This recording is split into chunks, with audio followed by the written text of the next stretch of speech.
নমস্কার বন্ধুরা, আমি পবিত্র কুণ্ডু। আমার চ্যানেলে আপনাদের সবাইকে স্বাগত জানাচ্ছি।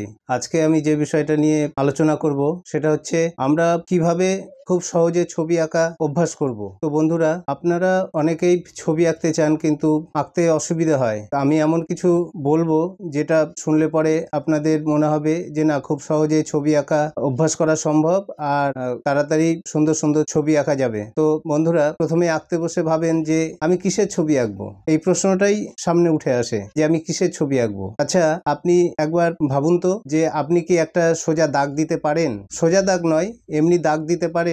মানে পৃষ্ঠাতে পেন্সিল বসিয়ে একটা বিন্দু থেকে একটু দূরে নিয়ে গিয়ে একটা লাইন তৈরি করতে পারেন? যদি পারেন তাহলে ভাববেন আপনি ছবি আঁকতেও পারবেন। তো কিভাবে শুরু করবেন? আপনি কিছুক্ষণের জন্য চোখটা বন্ধ করুন, এবার চোখটা খুলুন। আপনার চোখের সামনে যা কিছু দেখতে পাচ্ছেন এগুলো সবকিছু আপনাকে অভ্যাস করতে হবে, তবেই আপনি মন থেকে সুন্দর সুন্দর ছবি আঁকতে পারবেন। তো প্রথম অবস্থায় সবকিছু আঁকা সম্ভব নয়, কারণ অনেকটাই কঠিন মনে হচ্ছে। আপনি যে জিনিসগুলো দেখতে পাচ্ছেন এর ভেতর থেকে সহজ সহজ জিনিসগুলোকে খুঁজুন যে আপনার দ্বারা কোন জিনিসটা আঁকা সম্ভব। দেখুন চোখের সামনে যে জিনিসগুলো আছে, কোনো কোনো জিনিস 10টা লাইন দিয়ে তৈরি, কোনো কোনো জিনিস 5টা লাইন দিয়ে তৈরি, কোনো কোনো জিনিস আবার 3টে লাইন 2টো লাইন দিয়ে তৈরি। তো প্রথম অবস্থায় ওই 2-3টে লাইন দিয়ে তৈরি যে সমস্ত জিনিসগুলো আছে সেইগুলোকে আঁকা অভ্যাস করুন। আমি সাজেস্ট করব আপনি ঘর থেকে বেরিয়ে আপনার বাগানে গিয়ে গাছের পাতাগুলোকে অভ্যাস করুন। গাছের পাতা অভ্যাস করার সময় আবার খেয়াল করবেন সব গাছের পাতা সহজ নয়। কিছু কিছু গাছের পাতা দুই পাশগুলো করাতের মতো বা ঢেউ খেলানো,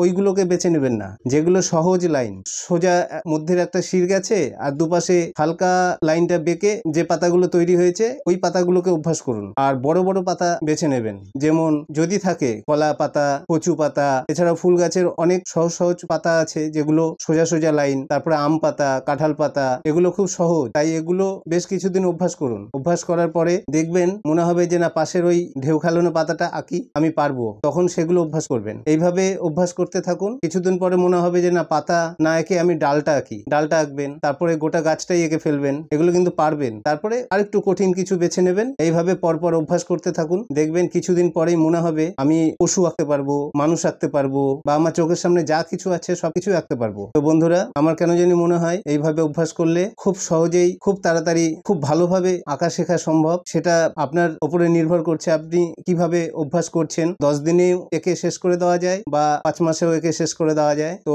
আপনি আপনার মতো করে অভ্যাস করবেন। আমার চ্যানেলে যদি আপনি নতুন হয়ে থাকেন তাহলে অবশ্যই সাবস্ক্রাইব করবেন, লাইক করবেন। এরপরে আমি আবার একটা নতুন বিষয়ের উপরে ভিডিও বানিয়ে আপনাদের সামনে নিয়ে আসবো। ততক্ষণের জন্য অভ্যাস করতে থাকুন।